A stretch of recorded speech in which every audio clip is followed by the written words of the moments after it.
Thank you, Professor, for a fascinating presentation and I think a very interesting expose on the very complex theme.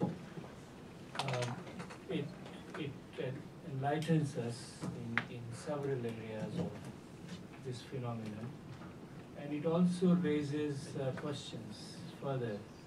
I'm sure some of your books would have answer to these queries, but it's always best to get in nutshell from you the squeezed wisdom which you have got out of this theme, and this is where I think Q&A would be important.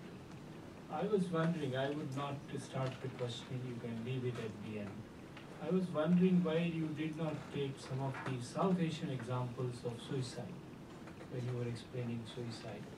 And I think suicide is inherent in the social ethos, religious norms, political parameters in various ways. One can go into those examples. You also mentioned to religion as a part in understanding.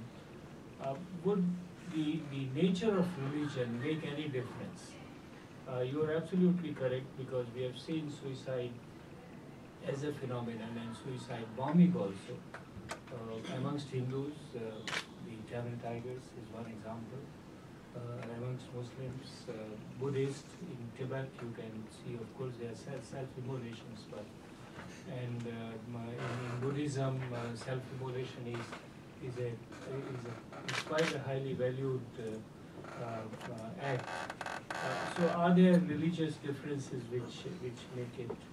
And the third question arises from your very last statement, that the state will have to give concessions. The Sri Lankan state did not give any concession, and I think after the end of LTTE, the indications are that the state has become far more reluctant to give any concessions or accommodate the Tamil demands. But I'm sure there are many other aspects which some of our colleagues will bring it out to you. You leave these questions for the end, but we first go from the question answer. Yes. Beautiful presentation. I don't know whether this is the right word to use given the subject that you covered. Question about definition. In the last few months, we have seen several episodes in the United States where a person, for a variety of reasons, walks in, kills a number of people, fully expecting to be killed. Is that a suicide attack according to definition? If it is, then in the United States, there has been fairly large-scale killing, and whether that is incorporated in the data that you have seen. No, it's not incorporated. The data is not incorporated, but I think the point you're making is very valid. For example, when this young man went and killed in Arizona 10 or 12 people in the Batman movie, I asked myself the same question: why don't we call it terrorist attack? And I'm absolutely sure that if the name would have been Muhammad or Ahmad or Hassan, it would have been immediately a suicide attack. By now it would have been everywhere that it was a suicide attack. I think the way things are, the way it's conceptualized, that in the attacks that you were alluding to, they are terrorist attacks, but they are not framed as terrorist attacks. They are framed as crimes. And I think all terrorism is a crime. Suicide bombing and non-suicide bombing, non-suicide terrorism is a crime. And I think that is how it should be framed. But somehow, in the framing of it, I mean, 9/11 attacks, a classic example, they were crime against humanities. That is how they should have been framed. And there should be an international court set up to investigate how these, who organized them, how they were carried out, and then people punished. Not only obviously people who died, suicide bombers, but also people supported that group. But instead of that, it was framed as a war on terror. And the consequences, of course, were horrendous, and now you can see that. So I'm inclined to agree with the sense that you are implying, that many of the attacks in the United States, in which the individual goes without an exit strategy, he just kills and then he's not killed. But the problem is, unless we can establish the individual involved did not have an exit strategy, because in many instances they do. In fact, the young man who carried out the Arizona attacks was caught. And so then it is not a suicide, then it's just basically terrorism. But I'm quite sure that they are not actually counted as terrorist attacks. But I would have to check how, for example, the GTD, the Global Terrorism Database now in the US, it was easier to actually get this information when the Grand Corporation used to do the collected information. But now, for some time, I have not actually gone into it. But to answer your question, they are terrorist attacks, but they're not classified as suicide terrorism or even terrorism. Usually, the State Department would classify, and that's the definition used, a terrorist attack is when nationals of two countries are involved. And nationals of with a political purpose. There's a political purpose, the national of two countries are involved. That was one of the... Even in the, like Tamil Tigers, where the nationals are within their own country, but with a political purpose. But what happened in the case of Tamil Tigers? Many attacks were not counted in the U.S. when I was using that. The doesn't data. matter. I mean, No, it matters in the sense that you have database. But because that's why suicide attacks, Tamil Tiger suicide attacks are undercounted. Because you don't have the proper information. You have to go to the Tamil Tiger net website in order to do that. And I had a very detailed definition of what a suicide attack is. It takes a whole half a page, in order for those conditions to be met. Okay, I have some comments to make, but I just want to start with the one that you mentioned concerning the guy in Colorado, actually. He didn't have a political purpose. Terrorism has a political purpose. This guy was a deranged criminal. Nidal Hassan's attack in Texas was actually debated as to whether it was a criminal act or a terrorist act. I mean, of course, a lot of people in the right wing said, oh, it's a terrorist attack, and that may have something to do with your comment about his origin and so on. But also, the McVeigh bombing in Oklahoma City. McVeigh is not a Muslim name. It's a Scottish name. But that was considered a terrorist attack. The various kind of bizarre gun culture bombings in the U.S. that have no political purpose to them cannot be conceived of as terrorist attacks unless they're part of a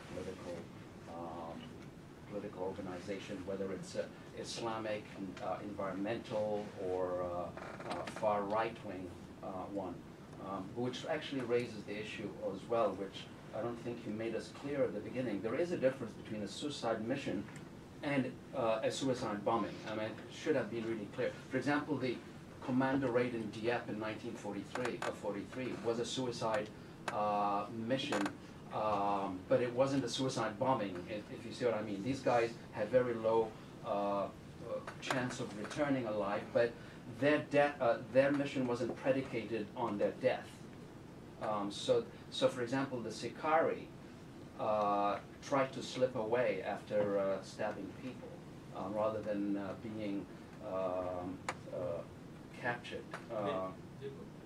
And the other thing is, I'm glad you mentioned Emil Durkheim, but if you had differentiated between, you mentioned the anomic, the altruistic, you had mentioned the anomic and fatalistic to put it into perspective vis-a-vis altruistic suicide, because he was really the first person to put it into perspective.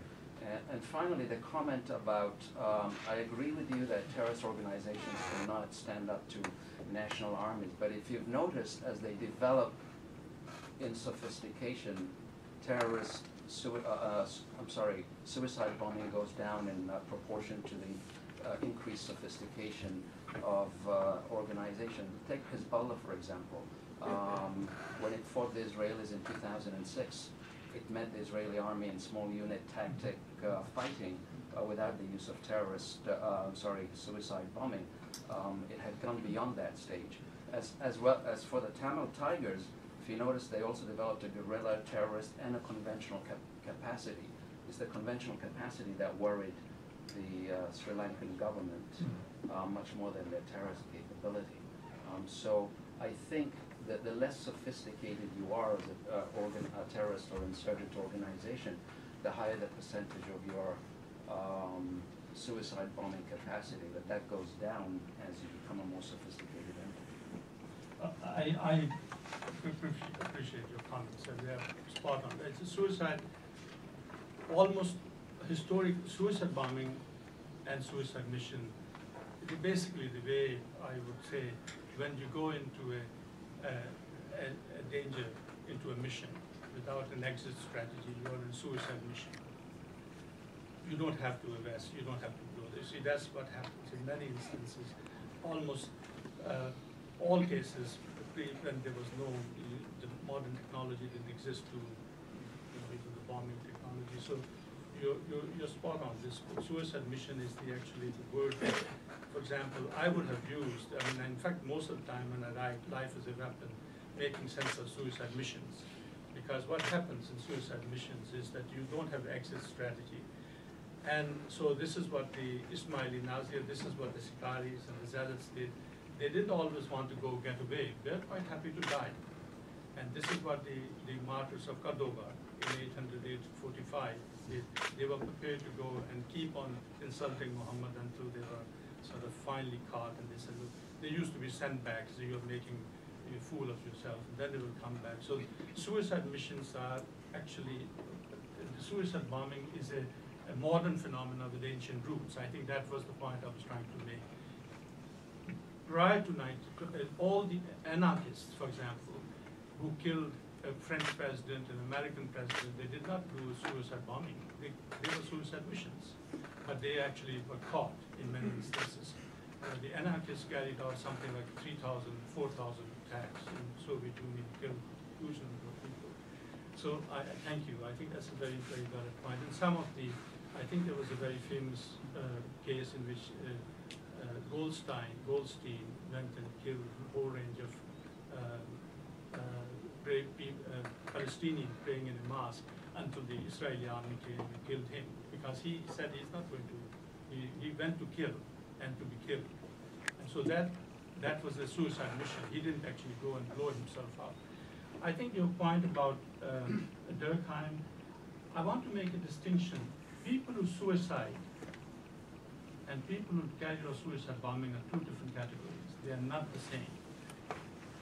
People who suicide, they do it quietly and they do not want to kill another person except themselves. Suicide bombing is a weapon, is a strategy, is a tactic of war in which the death of other people is encoded. You carry it out in order to kill other people.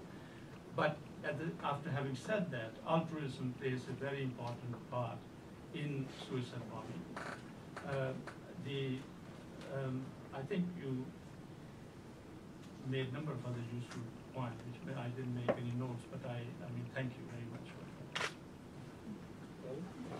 Riaz, what about the cultural factor? As you were speaking, I was thinking we often are told that Kashmir and Palestine are two of the bleeding sores in the modern world that excite all sorts of outrage amongst Muslim people. Kashmir, as far as I know, has not been a strong source of suicide bombers, but if a Tamil politician at the other end of the country dies, there's a fairly good chance 300 or 400 people will commit suicide in mourning.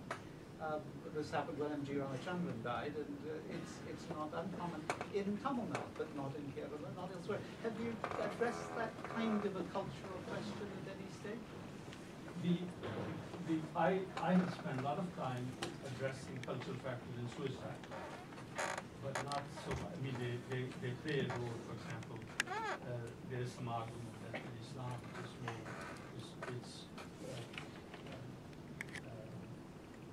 sanctioned, and it is not so in Christianity. Actually, I have dispute because I can give you a whole range of quotes of why it actually is true. But an Islam is not true either. It's a very, very ambivalent position. But let's come back to the cultural factors. In my work on suicide, I have used linguistics. There are two ways to conceptualize suicide: a way of killing, a way of dying. In societies where suicide is conceptualized a way of dying, suicide rates are high. In societies and cultures where suicide rate is a way of self-killing, the suicide rate is low. Now, I have gone a bit further to show that actually these differences, high and low differences, may well be an artifact of society. Because in cultures where suicide is considered as a way of dying, there is no stigma to death. This is what happens, for example, in the case of Japanese, in the case of in Hindu society, suicide is a way of dying. This comes back to the point that you were also making. Whereas in suicide, self-killing, both in Christianity, Islam, Judaism, is self-killing, and it starts with Saint Augustine, who said, because Christianity was a religion of salvation, this is just, as you know, Christianity for the first 300 years lived pretty miserable condition under a very powerful Roman Empire, who persecuted all the Christians. So the many poor Christians were actually hastening to kill themselves, suicide, because they said the real life is the afterlife. And St. Augustine realized that if the Christians start killing themselves, there'll be no church. So he said, no, you can't kill yourself because that's a sin. And then the whole theology of develops and eventually become part of Islam. Now the point is that in societies where it is considered to be a way of self-killing, are considered to be stigmatized death, there is a greater tendency for people to hide. So the suicide rates of the Chinese here and Indians here are about the same in Singapore, but the Malays is very low. The reason is not because Malays don't suicide. I have a suspicion that Malay hide suicide more effectively. So cultural factors do play very important, yes. But actually whether or not they are the real factors where the differences show up is a debate. The only place, for example, China is the only country where suicide rate for men and women are the same. Almost everywhere else, men outnumber women by 3 to 1 in successful suicides. But in attempted suicide, women outnumber men by 15 to 1. Now the point is, why China is such an outlier? But China is, if you look at the statistics that I have seen from China, and interestingly, all Chinese societies have a tendency where the gender differences actually tend to be minimal, whereas in many other countries, their statistics are reliable, the gender differences are much greater. And I suspect that those factors can be attributed to social and cultural factors. More about the methodology that you followed. Was it just trolling databases and statistics, or did you also do a lot of field-based interviews, talking to security agencies, or you can isolate after interest attacks? And quick supplement, you said there's no real sort of average profile for a suicide bomber, except that they are young males. But even that subset has your sort of study revealed any sort of typical characteristics that along that subset that are prone to or more likely to be suicide? To answer your first and last question, I remember, profiling doesn't work. I have actually, for each country in my book, for each case study, I have 2 profiles of suicide bombers, so that people understand what really, there's certain common themes, but the common themes that emerge are basically, I'm prepared to give my life because I had enough of humiliation and I cannot bear it anymore, and I'm very angry, I want to take a revenge. And so there are a whole range of, the last set of variables that I said are displayed in 5 cases. I have 10 case studies, profiles of suicide bombers in the book. Now the profiles actually vary from country to country. See, I would be very more than happy to change my mind, but at this point in time, it depends on the country and the kind of people who are actually attracted to it. And your argument about, see, or gender, male, for example, young male, mostly unmarried, they tend to be.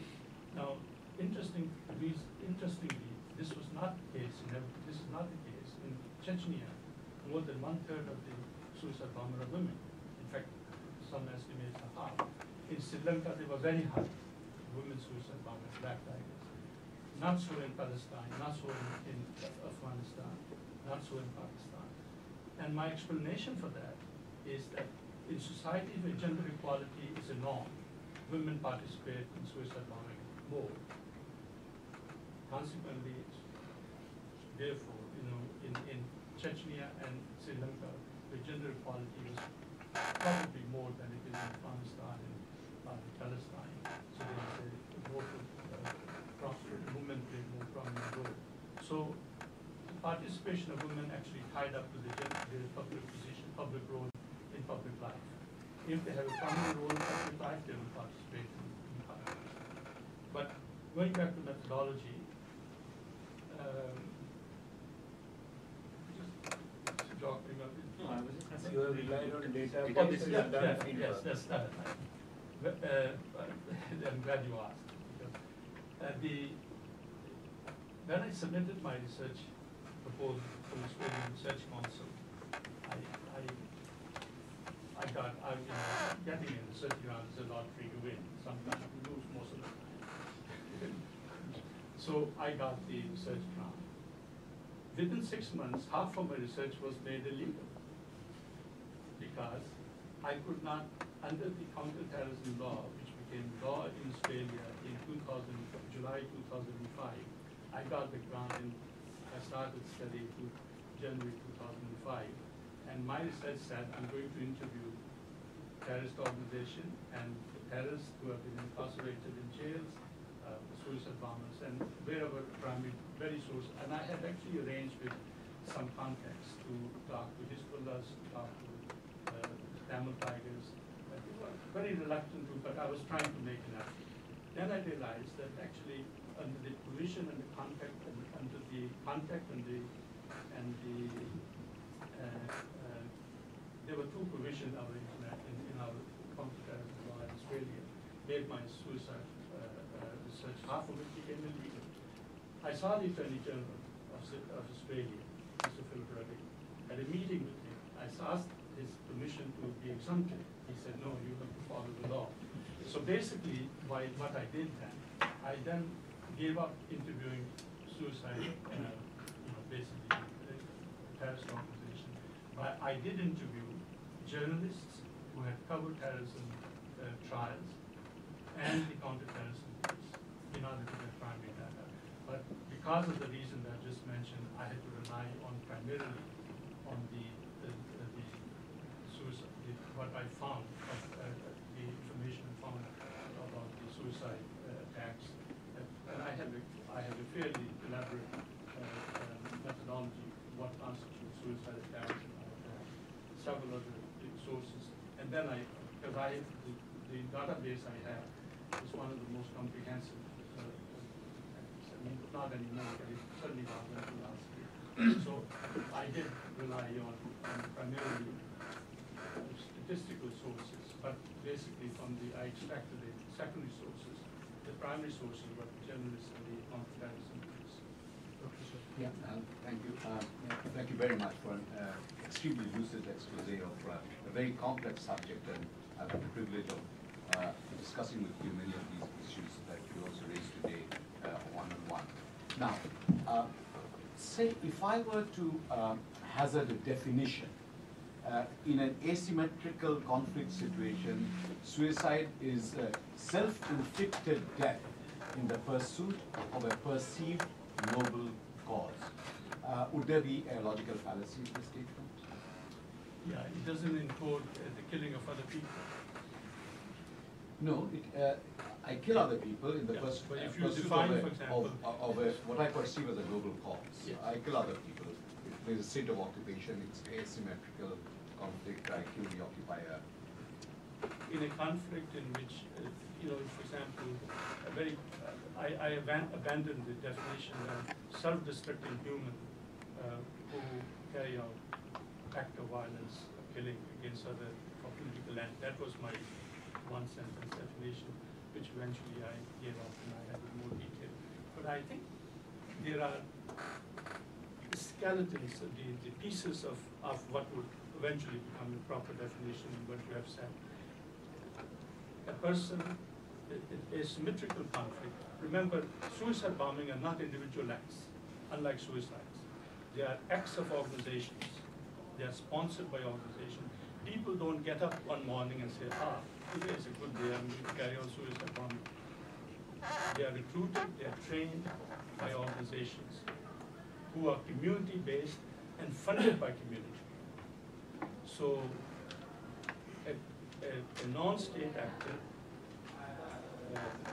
which is involved in an endemic conflict with the state over the various issues that I have mentioned, then decides to carry out a mission in which he will or she will give her or his life in order to inflict death on the enemy, in order to achieve in order to achieve the goals over which the conflict is taking place. Then that's a very broad range of matters that you raised. My thing is very particular. My particular question regards terrorism in the name of Islam. Now, the religion of Islam, as anyone would know, particularly a Muslim, is definitely against killing innocent people whom you've never met or anywhere. Now, who perpetrates this? As far as Afghanistan was concerned, the Mujahideen, there's an ideological background to this, a religious ideological background to this. And these Mujahideen were the heroes of the Americans because they were fighting the Russians. When the Russians were defeated and got out, the Americans came in. And the same argument that was raised against the Russians prevailed now against the Americans. Now we go a step further and go into Pakistan, where Muslims are killing Muslims and blowing people up. So there's definitely been a mis-teaching of the values of the religion of Islam. One. If you go back further, who teaches these fellows? My concept, I call these the bearded brethren who teach in school. Nothing happens to them. Professor Muniz, sorry, I didn't mean you.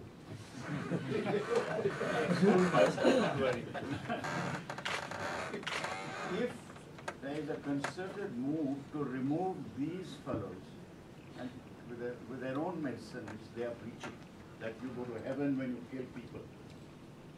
It may create a solution for this. You're going to kill a governor of a state, and the man who kills him has become a hero. There's something wrong somewhere. There's nothing wrong with Islam. There's wrong the perversion of that faith by these people. And that is something that has to be tackled by the government itself and the people. Nobody else can do it. If anybody else interferes, it will be a foreign influence again trying to do something. So, I do Yeah. think that, well, catching these fellows in their madrasas where they teach these things, and then taking them on and giving them their own medicine. This is yes. Yeah. Well, let me Thank just you. say, thank you. I think firstly, let me say, as a sociologist, I don't make a distinction whether Muslim, non-Muslim, but I mean, to me, I study people, what people do, what human beings do, irrespective whether they are Muslim or non-Muslim. I would say that I'm inclined to say that Muslim killing Muslims is nothing new. They have been doing that last 1400 years. Not essential terrorism. In conflict, Muslim history is a history, like Christianity, a history of enormous conflict between fellow Muslims, between fellow Christians, etc. So, but I may be wrong. I stand corrected. I would defer to your judgment. You have more knowledge. But those conflicts are not sanctioned by religion. What he's saying is this suicide bombing is all sanctioned by religion. I mean, the whole fatwas, they were in the 12th century. political conflicts, not necessarily sanctioned by religion. Okay, well, I would, but the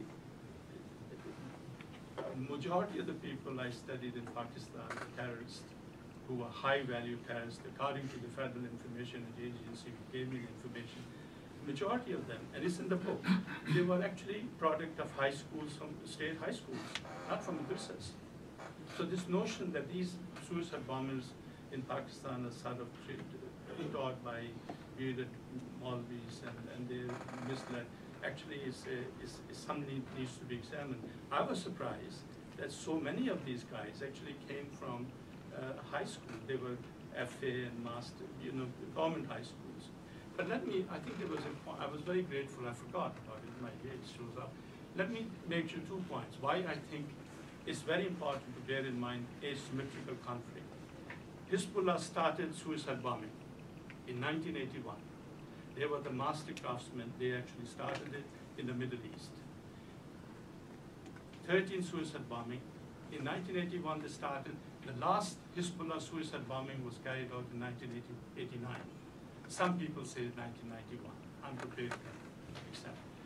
Between 1981 and 1989, according to my research, they carried out suicide bombing.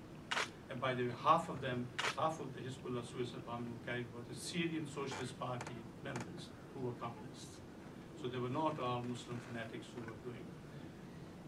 As soon as Hezbollah became a standing army and they could fight Israel, as they did, as the point that I think you were making, they stopped suicide. They don't involve, they're not carried out, they have never carried out suicide bombing after 89. Now, as soon as they are resourced, they are standing army, they can stand up. My other point, Mujahideen in 79 to 89 fought one of the most powerful armies in the world, Russian army, never carried out a suicide bombing, not single, because they were provided money, resources, and ammunition and weapons by Americans, Pakistanis, Saudi Arabia, and whoever was supporting them. Same people now have been abandoned by the main patrons, and now they're carrying on suicide bombing. So the point I'm making, when the same group is disempowered, they don't have the resources to stand up, they actually then resort to suicide bombing as a weapon of the weak. And you can actually, this is my test, Hezbollah versus Mujahideen. They never carried out suicide bombing in Afghanistan when they were fighting Russians. And now they're carrying on suicide bombing because they don't have the resources. And Hezbollah have become a standing army of 6,000 people. They have the weapons. They are not involved in suicide bombing. Can we now take the last 3 comments? I still have your questions. 1, 2, and 2 more. We'll take the next round very briefly. Yes. Yeah. Suicide, from suicide to suicide attacks. The motive, the causes, and its broader implications are very important.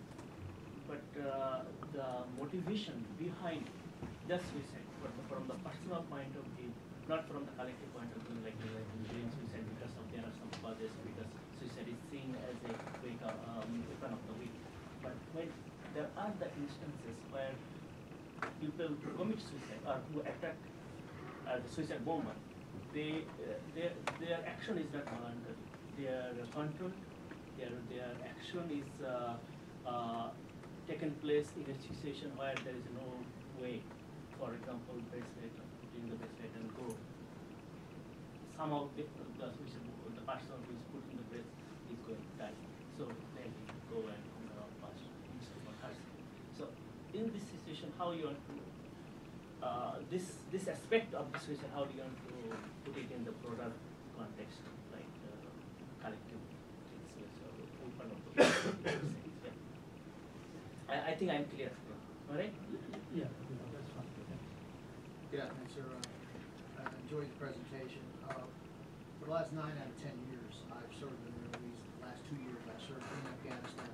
In the 2 years I was in Afghanistan, I came out on February 1st of this year. At our camp, we were subjected to 61 attacks, of which there was one attack that came in the form of 10 to 15 KIA. They actually physically came to the post. The others are rocket attacks at random hours of the night, whatever. You mentioned about coin strategy. That was part of the coin strategy. We moved that way. But one of the things we're trying to emphasize as part of the social and economic structure is affording a way for the Afghans to provide for themselves, their families, and their villages. Having said that, we employ probably close to 5,000 Afghans in the northeast sector of Afghanistan, just to be able to enable them to have a way to provide. Most of them accepted that and were going to work with that. There are extremists in there. You can't bet everyone that comes to the gate.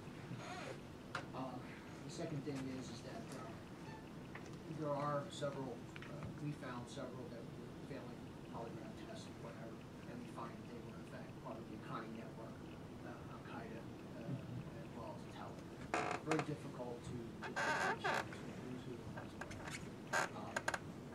However, one of the things is that we try to instill in the Afghans while they came on our post of work is that we're not the enemy. Kind of reverse cycle analyzing way of saying we are not here to help you.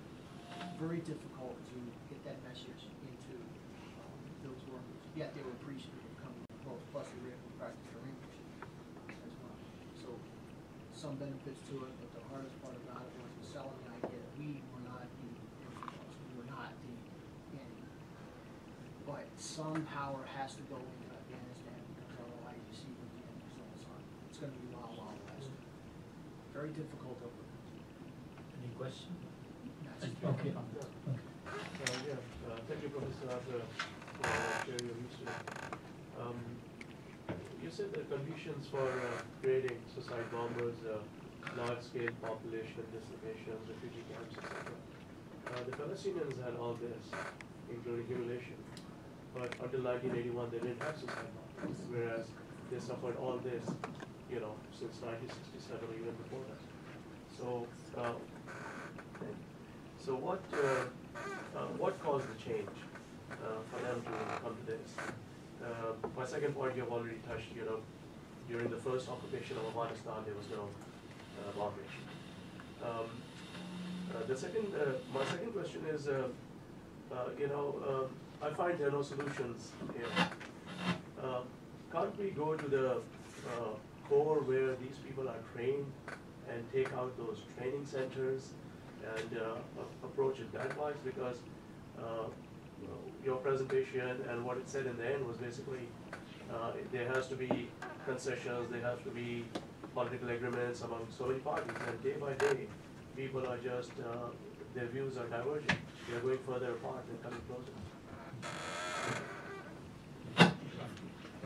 One more set. Okay. Suicide, I must emphasize the suicide and suicide bombing are two very separate phenomena. And I thought that was really, I mean, I tried to emphasize. Now, I think if there are cases which are documented, and I have in my book, in which people went in the West. This young woman, her name was Shafiqa, in a serving life sentence in an Israeli jail. She was going to detonate a bomb. She saw a woman, an Israeli, it was I think Haifa. She saw a child and a woman,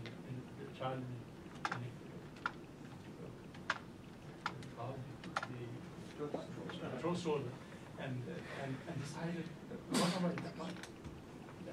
this child has not done anything. This is actually her interview reported to an Israeli psychologist who gave the information from where I got the information. And she decided not to detonate. She said, well, I'm not doing it. These people have done no harm. Then she thought of the people who loved her. She said, I'm not. And she says that I said to her, Allah will never forgive me if I did this. And of course, she was caught. So there are people who actually do opt out. But the point I should mention this, that I've come to the conclusion, and again, I stand corrected to people, knowledgeable people. I mean, you have served in the conflict zone. The difference between suicide bombing and SAS mission, high-risk SAS mission, is a matter of degree. When you go, the difference is that people die for the country and very dangerous mission. They have an exit strategy, but whereas suicide bombers actually are trained, they go in order to achieve an objective. And I think they find life basically is not, they have decided that this was the action they had to do. And so they get, but there are options. Very rarely the options are people have opted out and they are in jails, both in Pakistan as in various other places. I can't tell you how many. In your comments, I think I've told you my way. I think you want to go and take, if a state wants to go and take out where these people are trained, good luck to them. But I have, for my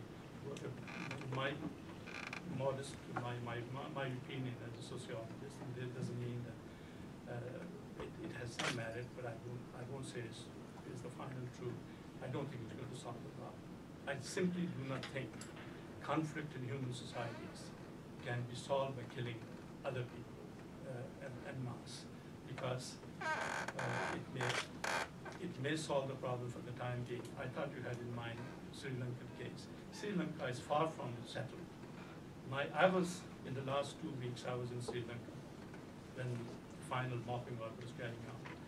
And Sri Lankan, you see, if the world was 200 years ago, we'd be fine. I'm quite sure the Sri Lankan government tried at some stage for crime against humanities, because they killed blatantly people who had declared to be surrendered, and they went and shot them.